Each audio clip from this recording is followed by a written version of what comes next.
Hello everyone, welcome to lecture 8 of our economics class. आज हम पढ़ेंगे प्रोडक्शन।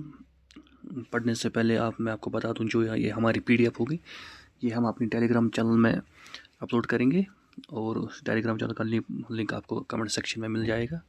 और अगर आपको कोई कन्फ्यूजन रहता है, आप फिर टेलीग्राम चैनल में पूछ सकते हैं या यही कमेंट सेक्शन में बता सकते हैं। तो आज हम पढ़ेंगे प्रोडक्शन, इकोनॉमिक्स का प्रोडक्शन। जो इकोनॉमिक्स का इंपॉर्टेंट पार्ट है उसका नाम है प्रोडक्शन। हमने पीछे पढ़ा, हमारा डिमांड पढ़ा, टाइप्स ऑफ डिमांड वगैरह पढ़ा, वो यूटिलिटी वगैरह पढ़ा, वो आपने पढ़ा होगा। And now we will study this is production. Now what is production? Production it is the creation of utility to satisfy a human want. अब ये क्रिएशन ऑफ यूटिलिटी क्यों है? और टू सेटिस्फाई ह्यूमन वांट वो तो पता ही है। अब एक क्रिएशन ऑफ यूटिलिटी क्यों है? क्योंकि जिस प्रोडक्ट की यूटिलिटी होगी, जिस प्रोडक्ट की यूजफुलनेस होगी, आप वही प्रोड्यूस करोगे।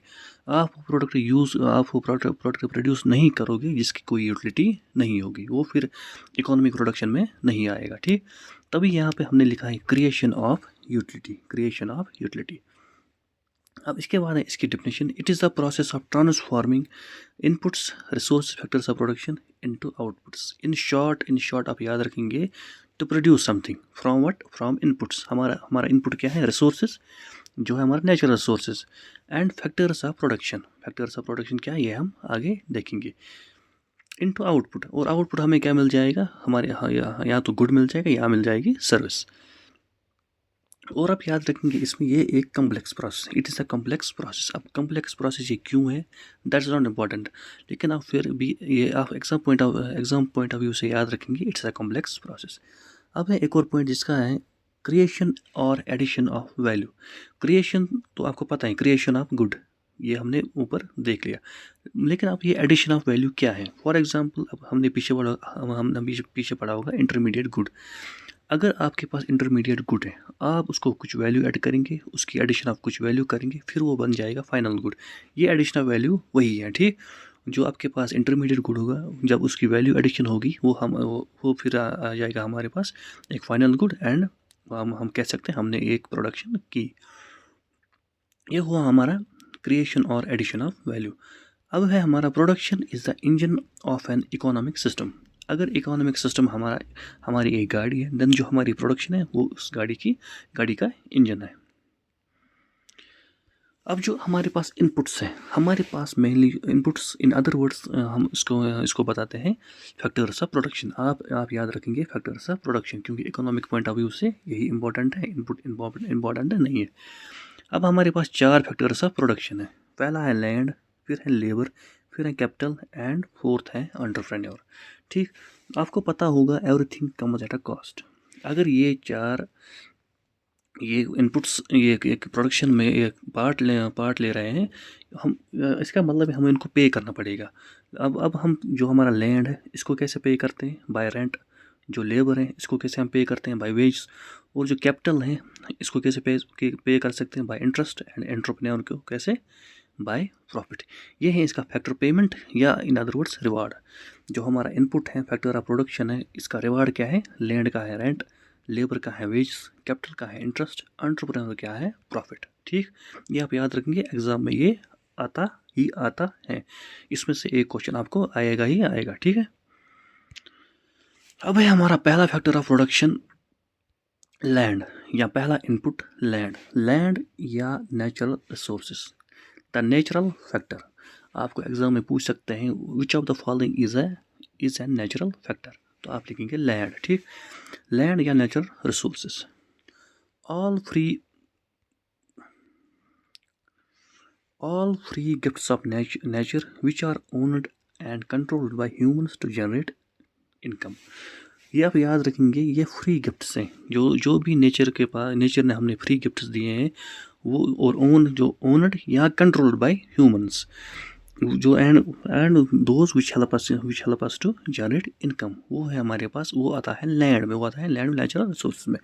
ये आप पॉइंट याद रखें। It includes water, minerals, would, fields, forest, climate, wind etcetera. जो भी नेचर में आता है, नेचुरल रिसोर्स में आता है, वो हुआ हमारा लैंड आप याद रखें। लैंड बस ज़मीन नहीं है हमारे पास, लैंड हमारे पास वाटर भी है, मिनरल्स भी है, वुड भी है, फील्ड भी है, सब कुछ है जो इस अर्थ पे मौजूद है, वो जिससे हम एक इकोनॉमिक प्रोडक्शन कर सकते हैं, वो हमारे पास लैंड हुआ। ये आप याद रखें, इंपॉर्टेंट पॉइंट है, ये आप याद रखेंगे। लैंड बस लैंड नहीं है, लैंड बस ज़मीन नहीं है। It can include water, minerals, woods, fields, forests, climate. It can include everything which has economic value. अब जो हमारा लैंड है, इसकी कैरेक्टरिस्टिक्स क्या है, ये आप पहली कैरेक्टरिस्टिक याद रखिए, ये है प्राइमरी। प्राइमरी का मतलब है you can not produce anything without them, you can not produce anything without them. आप लैंड के बगैर कुछ प्रोड्यूस नहीं कर सको। प्राइमरी क्या है, जिस चीज़ के बिना आप कुछ प्रोड्यूस नहीं कर सकते, वो हुआ हमारा प्राइमरी। लैंड का आप याद रखेंगे, यह है प्राइमरी। और यह है fixed supply. Total land area on earth is fixed. ये आपको पता होगा, अर्थ पे हमारा लैंड फिक्स्ड है, इसका मतलब है इसकी सप्लाई जो है वो है फिक्स्ड। सप्लाई हम आगे पढ़ेंगे, अभी आप बस याद रखेंगे, जो हमारा लैंड है इसकी सप्लाई है फिक्स्ड। और तीसरी इसकी प्रॉपर्टी है वो है पैसिव। पैसिव है, does nothing by itself, needs human action. मतलब लैंड लैंड को अगर आप ऐसे ही रखोगे तो ये लैंड है, ये कुछ कर नहीं सकता ये अपने बलबूते पे, इसको क्या चाहिए, ह्यूमन इंटरफेरेंस ज़रूरी चाहिए, ठीक है। इसलिए ये हुआ हमारा पैसिव। और ये है हमारा हेटेरोजीनस। हेटेरोजीनस का मतलब क्या है, quality varies from place to place. जो हमारा लैंड है इसकी quality vary from place to place, उसका मतलब है हेटेरोजीनस।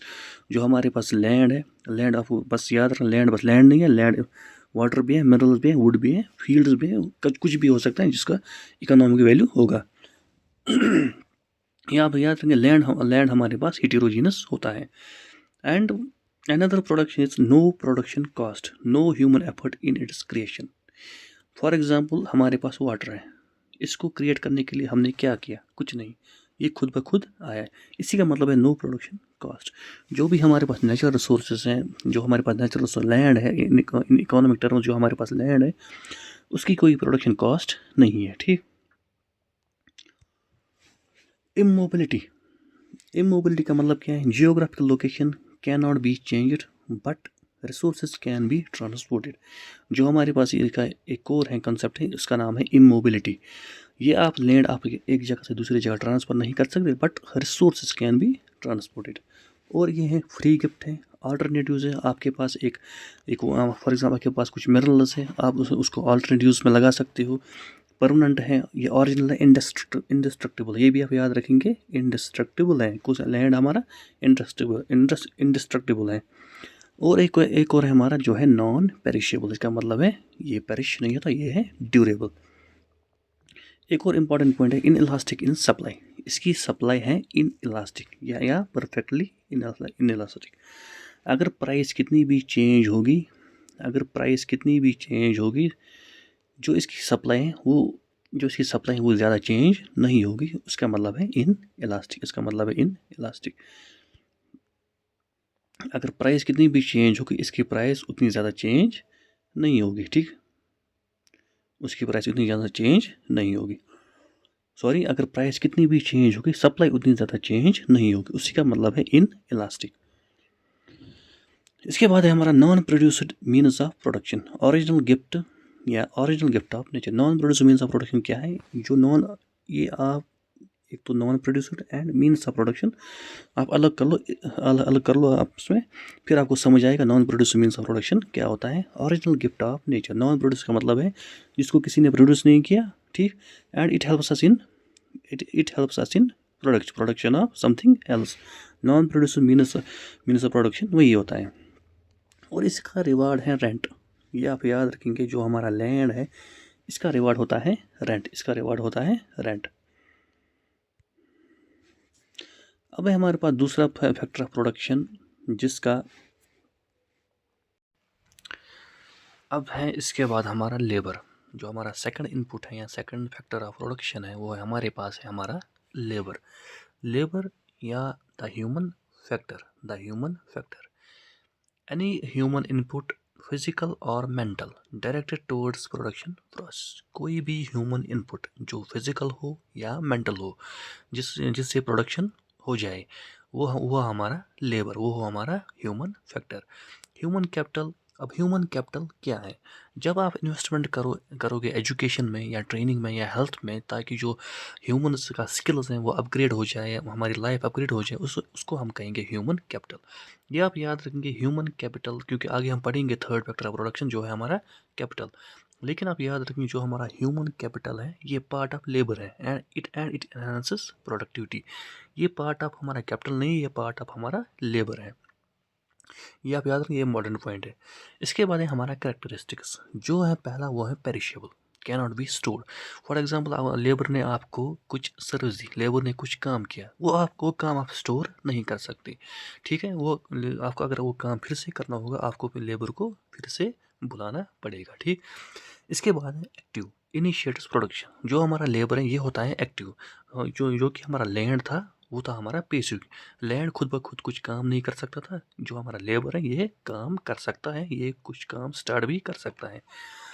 अब है थर्ड हमारा inseparable, labour can not be separated from labourer. For example ये हमने पीछे सर्विस में पढ़ा, जो सर्विस होती है वो क्या थी, इनसेपरेबल। आप सर्विस जो थी वो आप वो सेपरेट नहीं कर सकते थे जो आपको सर्विस दे रहा था, इसीलिए जो है इनसेपरेबल है इन लेबर कंसेप्ट। इसका मतलब है जो लेबर काम कर रहा है, लेबर आपको वो बस काम नहीं ये दे सकता, जाओ आप मेरा काम ले लो और खुद कराओ। लेबर को खुद आना पड़ेगा वो काम करने के लिए, इसी का मतलब है इनसेपरेबल। ये भी आप याद रखेंगे, जो लेबर है इसकी जो लेबर जो पेरिशेबल है, पेरिशेबल की वजह से ये आता है इनसेपरेबल। जो ये 2 पॉइंट्स है ये आपस में इंटरकनेक्टेड है। इसके बाद है हिटेरोजेनिटी, जो लैंड भी हमारे पास है वो भी था हमारे पास हिटेरोजीनस। अब जो ये लेबर है ये भी है हिटेरोजीनस। क्यों? Skills vary from person to person, ये आपको पता ही होगा, पर्सन से पर्सन तक स्किल्स वेरी करते हैं, इसलिए जो हमारा लेबर है ये है हिटेरोजीनस। और ये है प्राइमरी का मतलब क्या है, it directly helps us in production, it directly helps us in production. और इसका रिवार्ड क्या है, रिवार्ड है इसका वेजेस। इसका रिवार्ड क्या है, वेजेस। जो हमारे पास लेबर है इसका रिवार्ड क्या है, wages. And it is less mobile, ये उतना एक जगह से दूसरी जगह नहीं जा सकता। क्यों? Due to geographical and psychological factors. ये मैंने यहाँ पे नहीं लिखा, बट आप याद रख सकते हो। अब है टाइप्स ऑफ लेबर, इसमें कुछ खास याद नहीं रखना है क्योंकि ये self understand, skilled versus unskilled, productive versus unproductive. ये आप याद रखेंगे, किसकी क्लासिफिकेशन है, एडम स्मिथ की। Physical versus mental and organised versus unorganised. इसके बाद है हमारा कैपिटल द प्रोड्यूसर फैक्टर, इसका एक और नाम है the producer factor. All man-made goods used in further production, for example machines, factories, computers, tools and technology। ये आप याद रखिए, टेक्नोलॉजी भी आपके पास हमारा कैपिटल है। कैपिटल क्या चीज़ है? अब कैपिटल है वो मैन मेड गुड्स जिससे आप फर्दर प्रोड्यूस कुछ कर सकते हो। इन अदर वर्ड्स ये है हमारे पास कैपिटल गुड्स। आपने पढ़ा होगा last, consumption goods versus capital goods. Capital goods क्या थे, हमारे प्रोड्यूसर गुड्स जो हमें हेल्प करे कुछ और गुड्स प्रोड्यूस करने में, ठीक। यहाँ पे लिखा भी है मैंने, AKA also known as producer goods या फिजिकल कैपिटल। ये भी आप याद रखेंगे, फिजिकल कैपिटल। जो हमारे पास कैपिटल है इसका एक और नाम है physical capital and producer goods. It does not include money, ये इंपॉर्टेंट पॉइंट है। It does not include money, financial securities, consumer goods and land factor. ये क्या इंक्लूड नहीं करता है, मनी इंक्लूड नहीं करता, financial securities, consumer goods and land factor. आपने पढ़ा होगा अकाउंटेंसी में, जो वहाँ पे कैपिटल है, वहाँ पे कैपिटल का मतलब है मनी, वहाँ पे कैपिटल का मतलब है कितना मनी आपने बिजनेस में इन्वेस्ट किया, वो हमारा अकाउंटेंसी। लेकिन इकोनॉमिक्स में हमारा कैपिटल, इसमें मनी इंक्लूड नहीं होता, ना होता है हमारी फाइनेंशियल सिक्योरिटीज़, ना कंज्यूमर गुड्स एंड ना लैंड फैक्टर। लैंड फैक्टर क्या था, हमारा फर्स्ट फैक्टर ऑफ प्रोडक्शन। अब इसके बाद what is capital, produced means of production. These are the tools and resources that themselves had to be manufactured और created by humans using other means of production. In short आप याद रखेंगे, capital क्या है हमारे पास, कैपिटल हमारे पास man made tools हैं। Producer का मतलब वही है, प्रोड्यूसर मीन्स ऑफ प्रोडक्शन, जो खुद पहले हमने प्रोड्यूस किए, अब हम किस क्या करने के लिए यूज़ कर रहे हैं, एक और प्रोडक्शन करने के लिए यूज़ करते हैं। इसी का मतलब है प्रोड्यूस मीन्स ऑफ प्रोडक्शन। जो कि हमारे पास लैंड था वो क्या था, non producer means of production. वो किसी चीज़ से प्रोड्यूस नहीं होता लेकिन हम उसको प्रोड्यूस करते थे। कुछ और प्रोड्यूस करने के लिए, ठीक। हम उसे यूज़ करते थे कुछ और प्रोड्यूस करने के लिए। अब है इसकी कैरेक्टरिस्टिक्स। मैन मेड, यही हुआ हमारा प्रोड्यूस मीन्स प्रोडक्शन। पेसिव, या पेसिव है, खुद ब खुद कुछ काम नहीं कर सकता ये। इसकी जो सप्लाई है वो इलास्टिक इन नेचर है, ठीक। ये हम आगे पढ़ेंगे। सप्लाई करो में जो इसकी डिमांड है वो है डेराइव्ड डिमांड। डेराइव्ड डिमांड हमने पढ़ा होगा पीछे। जो इसकी डिमांड है वो है डेराइव्ड डिमांड। एंड ये है mobile, it's more mobile than ये क्या क्या हमने पढ़ा, लेबर। डेप्रिशिएट का मतलब क्या है, wears out with time. For example आपने गाड़ी लाई कुछ, ठीक है। ये मैं गाड़ी की एग्जांपल दे रहा हूँ आपको, क्योंकि यहाँ पे डेप्रिसिएशन आपको वहीं से समझ आएगा, ठीक। डेप्रिसिएशन का मतलब है आप गाड़ी चला रहे हो, ठीक। ये विद टाइम जो आपकी गाड़ी है वो डेप्रिशिएट होती है, क्यों, वो वियर आउट हो जाती है, उसका वैल्यू कम होता है। डेप्रिशिएट का मतलब वही है। या आप फ़ोन लाते हो, ठीक, फ़ोन का वैल्यू दिन ब दिन कम होता जा रहा है, उसी का मतलब है डेप्रिशिएट। जो हमारे पास कैपिटल है ये डेप्रिशिएट होता है। It is secondary in nature, ठीक। रिवार्ड क्या है इसका, रिवार्ड इसका इंटरेस्ट है, और ये रिजल्ट ऑफ सेविंग्स है। आपको पता होगा सेविंग्स की फार्मूला क्या है, इनकम माइनस कंजप्शन। आपके पास कितनी इनकम है, आपने कितना कंज्यूम किया, जो बैलेंस वहाँ पे बच जाएगी वो हुआ हमारा सेविंग। अब आपने सेविंग को क्या किया, सेविंग आपने इन्वेस्ट की। इन्वेस्ट किस चीज़ में की, कैपिटल गुड्स को प्रोड्यूस करने के लिए। अब वो कैपिटल गुड्स जब प्रोड्यूस हो गए, वो हम फर्दर फिर यूज़ कर सकते हैं कुछ और प्रोडक्शन करने में, ठीक। इसी का मतलब है रिजल्ट ऑफ सेविंग। इसके बाद है हमारा एंटरप्रेन्योर। क्या है एंटरप्रेन्योर, द ऑर्गेनाइजिंग फैक्टर। वो फैक्टर जो इन चीज़ों को ऑर्गेनाइज करता है। फिर द पर्सन, ये आप याद रखेंगे, ये बस पर्सन नहीं हो सकता है, ये कंपनी भी हो सकती है, ये फर्म भी हो सकती है, ये ऑर्गेनाइजेशन भी हो सकती है, ये ग्रुप ऑफ पर्सन भी हो सकता है। The person who organises the production takes risks and innovates. क्या करता है, ये ऑर्गेनाइज करता है प्रोडक्शन को ये चलाता है, मैनेज करता है प्रोडक्शन को। टेक्स रिस्क का मतलब क्या है, ये रिस्क लेता है। फॉर एग्जांपल ये कुछ इन्वेस्ट करेगा, ये रिस्क लेगा। एंड इनोवेट्स, इसके पास इनोवेशन होती है। ब्रिंग्स टुगेदर, ये इंपॉर्टेंट पॉइंट है, brings together land labour and capital. ये इनको मिलाता है and help us in production. इसका रिवार्ड क्या है, प्रॉफिट। जो इसका रिवार्ड है या फैक्टर पेमेंट है वो क्या है, प्रॉफिट। अब इसकी कैरेक्टरिस्टिक्स क्या है, रिस्क बियरिंग, रिस्क भी यही लेता है। डिसीजन मेकिंग, डिसीजन भी यही करता है। इनोवेशन, कोऑर्डिनेशन का मतलब क्या है, brings together land labour and capital, इसका मतलब है कोऑर्डिनेशन। इनिशिएटिव, मैनेजमेंट, प्राइमरी ये भी याद रखेंगे, ये प्राइमरी है, ये एक्टिव भी यही है, ठीक है। ये एक्टिव है और प्राइमरी है, इंपॉर्टेंट ये दो है, एक्टिव भी है और प्राइमरी भी है। अब primary versus secondary factors. Primary factor कौन है, सेकेंडरी फैक्टर कौन है। Classical economists land labour capital ये बोलते थे, ये तीनों प्राइमरी है। एंड मॉडर्न इकोनॉमिस्ट क्या बोलते हैं, जो हमारे पास लेबर है, एंटरप्रेन्योर है, वो दो प्राइमरी है, एंड जो लैंड है, कैपिटल है, वो है सेकेंडरी। वो क्या है, सेकेंडरी। इट इज जो ये कौन बोलते हैं, मॉडर्न इकोनॉमिस्ट्स। ठीक है, ये हुआ हमारा लेक्चर खत्म। अब हम नेक्स्ट पढ़ेंगे ये जो हमारे पास है, production function and types of product. And I think we will finish this production in 3 lectures. Then thereafter we will हम start करेंगे ये cost, and फिर कुछ lectures रह जाएंगे हमारे माइक्रो इकोनॉमिक्स में। फिर हम पढ़ेंगे मैक्रो इकोनॉमिक्स, जो कि इतना ड्राई नहीं है, ठीक है। Okay, thank you. सब्सक्राइब करो आप और अपने दोस्तों को के साथ भी शेयर करो, ठीक। ओके।